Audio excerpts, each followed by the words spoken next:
আলহামদুলিল্লাহ ওয়াহদা ওয়াসসালাতু ওয়াসসালামু আলা মান লা নাবিয়্যা বা'দা।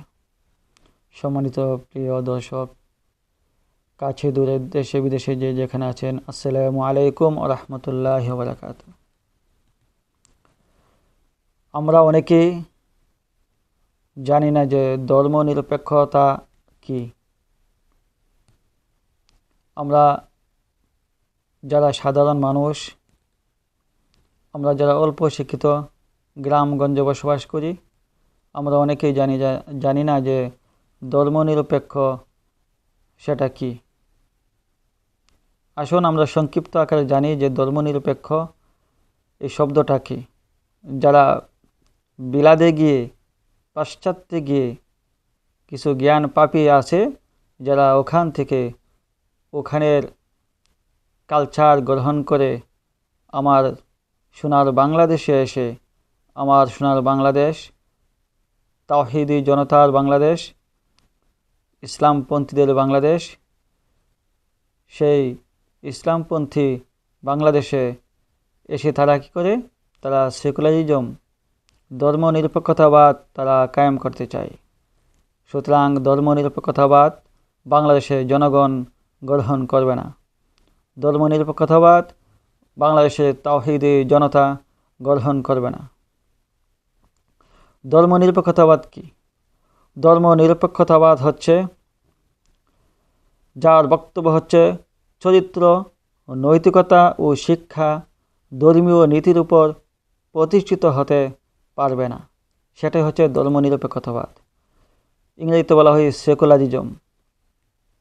আবার বলি, সেকুলারিজম, ধর্মনিরপেক্ষতা এমন একটি দর্শন যার বক্তব্য হচ্ছে চরিত্র, নৈতিকতা ও শিক্ষা ধর্মীয় নীতির উপর প্রতিষ্ঠিত হতে পারবে না। অর্থাৎ ধর্মীয় অনুশাসনে সমাজ, রাষ্ট্র চলতে পারবে না। তারা সেটা কায়েম করতে চায়।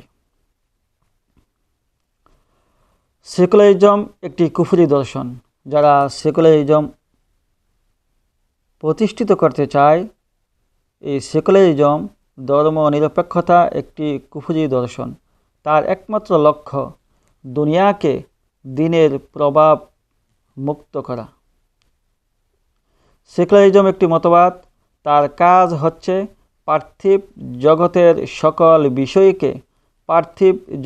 সকল বিষয়কে ধর্মীয় বিধিনিষেধ থেকে মুক্ত রেখে রাজনৈতিক, অর্থনৈতিক, সামাজিক, আদর্শিক ও পারস্পরিক সম্পর্কের ক্ষেত্রে তার নিজের তৈরি বিধান দেওয়া ও সকল স্তরে নেতৃত্ব প্রদান করা। অর্থাৎ আবার বলি আপনাদেরকে যে তার কাজ হচ্ছে পার্থিব জগতের দুনিয়ার এই জগতের সকল বিষয় ধর্মীয় বিধিনিষেধ থেকে মুক্ত রাখে। অর্থাৎ ধর্মীয় অনুশাসন সে মানবে না, ধর্মীয় যে কালচার আছে, ধর্মীয় যে রীতিনীতি আছে তা মানবে না। তাকে বর্জন করে মুক্ত রেখে রাজনৈতিক, অর্থনৈতিক, সামাজিক, আদর্শিক ও পারস্পরিক সম্পর্কের ক্ষেত্রে তার নিজের তৈরি বিধান দেওয়া ও সকল স্তরে নেতৃত্ব প্রদান করা। বুঝতে পারলাম নি ভাইরা? 2 নাম্বার, সেকুলারিজমের সাথে জ্ঞান বা বিজ্ঞানের কোনো সম্পর্ক নেই। যারা ধর্মনিরপেক্ষতাবাদী লালন করে, তাদের সাথে জ্ঞান বিজ্ঞানের কোনো সম্পর্ক নেই। যেমন কত কুচক্রী মানুষদেরকে প্রতারণার ফাঁদে ফেলার জন্য বলে সেকুলারিজম অর্থ ব্যবহারিক বিজ্ঞানের উপর গুরুত্বারোপ ও তার প্রতি আগ্রহ সৃষ্টি করা। এই বক্তব্যের অসারতা ও সত্য গোপন করার উপকৌশল আমাদের বর্ণিত অর্থ থেকে স্পষ্ট, যা আমরা গ্রহণ করেছি। সেকুলারিজম এর সূতিকাগার থেকে যে সমাজে তার জন্ম ও পরিচর্যা হয়েছে, তাই সেকুলারিজম এর অর্থ যদি করা হয় ধর্মহীনতা, তাহলে তার সূক্ষ্ম ব্যাখ্যা ও সঠিক অর্থ প্রকাশ পাবে এবং তাতে অপলাপের কিছু থাকবে না, বরং যথার্থ অর্থই স্পষ্ট হবে। অর্থাৎ যারা সেকুলারিজম লালন করে তারা তারা ধর্মনিরপেক্ষতাবাদ যারা লালন করে তারা কোনো ধর্মের লোকই না, তারা কোনো ধর্মের লোকই না। ধর্মহীনতা, ধর্মনিরপেক্ষতা অর্থাৎ কোনো ধর্মকে তারা গ্রহণ করে না, নিরপেক্ষ। যারা আমাদের দেশে হিন্দু সম্প্রদায় আছে, তারা তাদের হিন্দু সম্প্রদায়ের ধর্মের রীতিনীতি অনুযায়ী তাদের কার্যক্রম চলে। তাদের বিবাহ শাদী, মারা গেলে তাদের কাফন দাফন। এবং যারা খ্রিস্টান সম্প্রদায় আছে, তারা তাদের ধর্মের অনুযায়ী রীতিনীতি, বিবাহ শাদী, কাফন দাফন। এবং যারা বৌদ্ধ ধর্ম আছে, তারাও তাদের রীতিনীতি, কাফন দাফন সব কিছু করে। যারা আমাদের ইসলাম ধর্মের অনুসারী আছে, তারাও তাদের রীতিনীতি অনুযায়ী, ইসলাম ধর্মের অনুশাসন অনুযায়ী আমরা কী করি, আমাদের বিবাহ শাদী, কাফন দাফন সব কিছু করে থাকি।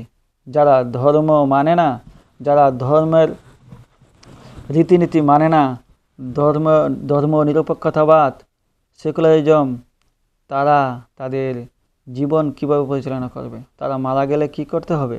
তাদেরকে কি পানিতে, সাগরে ভেসে দেওয়া হবে, নাকি মাঠে ময়দানে ফেলে দেওয়া হবে? তাদের বিবাহ শাদী, তাদের আচার, তাদের কালচার, অথবা তাদের মারা যাওয়ার পরে তাদের কি করা হবে? তারা তো কোনো ধর্মের না, ধর্মকে তারা মানে না, কোনো ধর্মকে তারা মানতে চায় না। সকল ধর্ম থেকে তারা কি করতে চায়? দূরে থাকতে চায়। কোনো ধর্মই তারা অনুশাসন চলে না। আর আমার দেশে ধর্ম নিরপেক্ষতাবাদী যারা স্লোগান দেয়, জেনে রাখুন আপনাদের এই আশা ব্যর্থ হবে। আমার দেশ সোনার বাংলাদেশ, তাওহীদি জনতার দেশ, আগামীর বাংলাদেশ, তাওহীদি জনতার বাংলাদেশ। ইনশাআল্লাহ আল্লাহ রাব্বুল আলামিন আমার দেশটাকে যেন এই ধর্ম নিরপেক্ষ এবং সেকুলারিজমের কুচক্র থেকে হেফাজত করেন। সুবহানাকা আল্লাহুম্মা বিহামদিকা আশহাদু আল্লা ইলাহা ইল্লা আনতা আস্তাগফিরুকা ওয়া আতুবু ইলাইক।